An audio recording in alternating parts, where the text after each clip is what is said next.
Hey everybody, thanks for clicking on another episode of MPH Motoe Performance and Health. We've got Coach Robb Beams here, and today we're going to talk about adrenal fatigue.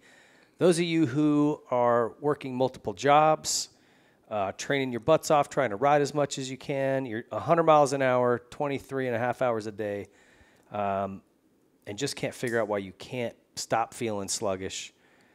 Possible adrenal fatigue. This is something I think that's pretty rampant in our sport that doesn't get enough attention. Yeah, I would have to agree with you. I think it's like kind of a black cloud, as you always say. It's the elephant in the room that nobody wants to really address.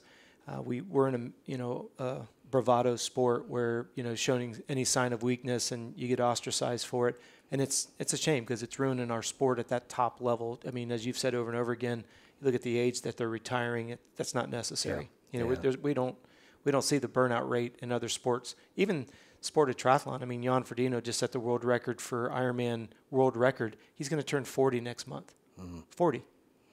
Yeah, that's crazy. It certainly shows you that it isn't the physical side of it. No. From us, it's the psychological and it's just the that redlining. Yeah. So whether you're racing at a professional level, and we've seen more chronic fatigue and Epstein-Barr and just guys going out early, a lot of injuries.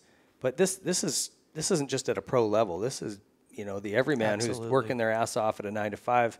There's a lot of stress that goes along with that. And then you tack on, just life in general and trying to still ride dirt bikes and be in shape. What's some things they can be looking for? Well, we call them the big four indicators. If you're craving simple sugars, if you're tired and you can't sleep, if you have night sweats, or you have low sex drive, 1, all the above, 2 of the 4, whatever, even if it's just 1, how many more red lights do you need blinking in the room? Now, the challenge is the media, the mainstream, the Google, whatever you use, has an excuse for everything. If you don't have a sex drive, it's because you're not 20. If you have night sweats, you're premenopausal. If you can't sleep, it's because you've got so many jobs. And they have a pill to sell you. Absolutely. Behind it's always an ad, right? And that's the part that I always get frustrated with, because when somebody is telling me that they have night sweats, or I've got a young athlete and sexual dysfunction at 20 years old, I'm like, man, you realize that's not normal, right? No matter what you want to believe, that's not normal. And if you can get past the sensitivity of the subject and you just look at it for face value, what bigger indicator do you need that you need to sleep and you need to eat more? 20, you should be walking around with an erection all day. Exactly. So, something's way off. Absolutely. And yet I've had people who have presented themselves in every sport that we're in that are 20, 22 years old, sexually dysfunction. Wow. And it's sad to me because obviously the enjoyment that comes with that is a significant part of life. But if you've got that going, you're probably not far behind on the other 3, or they may be there and you may not realize it. So when we're looking at what are the signs of it, and this is where it gets a little bit nebulous, and I hope the listeners, if you have questions, you can reach out to us, contact@coachrob.com. When you feel that you're exhausted, stop and ask, what did yesterday look like? Does it really justify this current level of fatigue? Because, some of us, we don't have extremely hard days every day, but you notice that you never seem to get out from underneath it. Well, it's that residual fatigue. It's cumulative. I feel this at the fire station a lot because I'll work 4, 5, 6 days straight, and it's not like any one day we had an event that was really hard. I mean, even if we don't have big fires or anything, but you get up a couple times at night for a call. It screws your sleep up. Absolutely. It builds. And after 4, 5, 6 days, I can feel really, really tired. Well, and then I'm trying to overcome that with caffeine. And think about the listeners. You're getting woken up because you got to go put out a fire. The listeners are getting woken up because their newborn child woke up. They got called into work.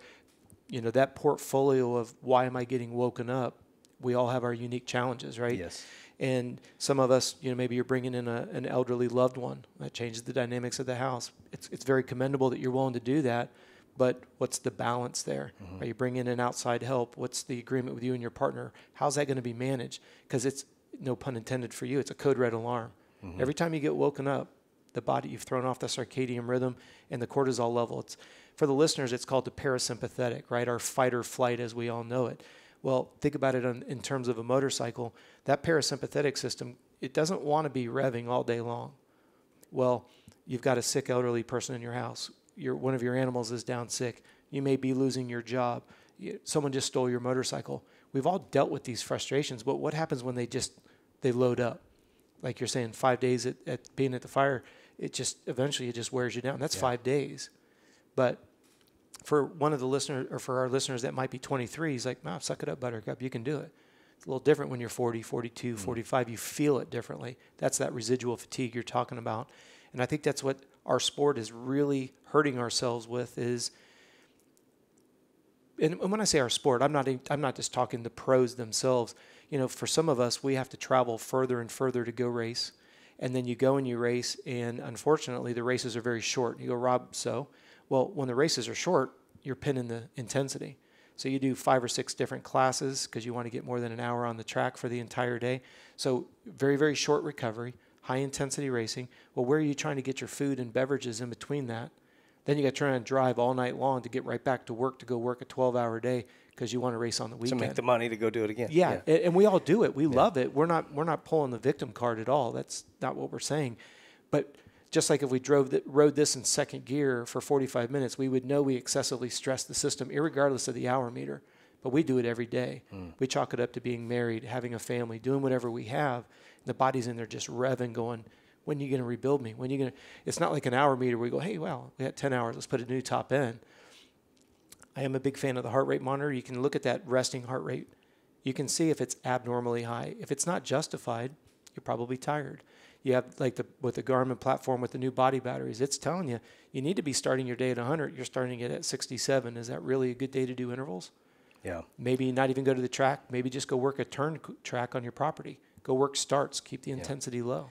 I have days. Some days I've got a workout scheduled, and I'm just like, man, I don't have it. That's and right. I'll walk on a treadmill. I'll put it at a little incline, walk for 20 minutes, and then get down and stretch for 20 or 30 minutes. And sometimes that's all I got. Well, take it a step further.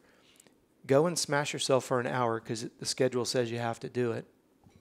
Wear the bike down even more. Or go ahead and do a 20-minute walk, foam roll, get some food in you, and go take a 30-minute nap. What's going to give you a better ROA 2 days later? Yeah. Now, that doesn't always go well with our listeners because we only have one gear, right? We always tease about it on the show. Pin it to win it.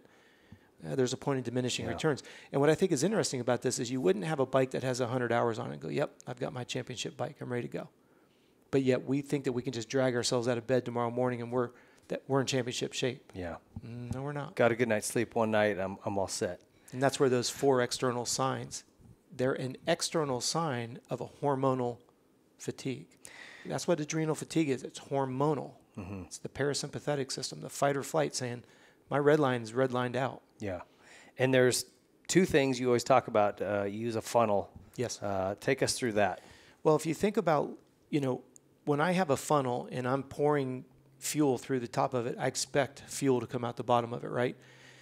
When you're looking at the adrenals, and the adrenals need to be adrenaling, as I always like to tease, what the adrenals need to excrete are HGH, and testosterone, human growth hormone and testosterone.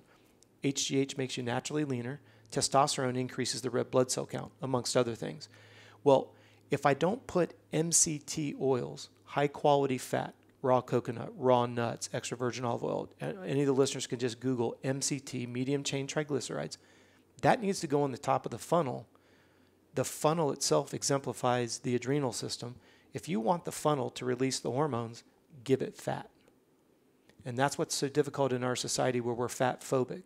We think fat's the enemy. Well, saturated fat is the enemy. It'll kill you. But the high quality fat, your body will either use it or lose it.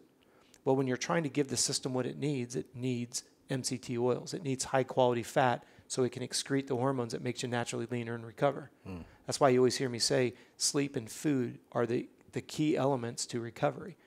Because you can sit and lay in bed for 10 hours, but if you don't get enough deep sleep, your body doesn't release hormones. If you don't get enough sleep cycles, you don't fully recover. If you circadian rhythm, especially for yourself with those constant interruptions, police officers, firefighters, doctors, nurses, they're usually up when they need to be asleep. They're asleep when they need to be awake. And their circadian rhythm is all out of whack. Yeah. And that's what causes weight gain. Damn it. Yep. Well, there's a lot more info on your website, and I would encourage anybody, if you are feeling any of these symptoms or you're just feeling like run down, address it. Don't keep trying to push through, coffee your way through it. You're just going to make it worse and worse. Well, it's like kerosene on a fire. You've got an exhausted body, and you're throwing a stimulant in it to kind of just keep getting it to rev until it just can't anymore, that's when you get diagnosed with Epstein-Barr, adrenal fatigue. And for those of you that are more medically have a medical foundation, we understand Epstein-Barr and chronic fatigue are not the same. I don't want to mislead anybody that it is. We can get into what actually is adrenal fatigue and all that in another show. Well, and that's the go-to blames when riders just get worn out. Yeah. But that's not necessarily always what it is. It could just be this. That's why I like you to look for the 4 external signs of craving simple sugars, night sweats, low sex drive, tired and you can't sleep, because those are non-emotional. As much as we may joke about, the sex drive, we can turn it on, turn it off. Those are just non-emotional external signs. The part that becomes so dangerous in all of this is when you boil down adrenal fatigue, why do we wait until it becomes a diagnosed disease? Because if you want to get highly technical at the 10,000 foot level, when you have a cold sore, it's in the family of the herpes.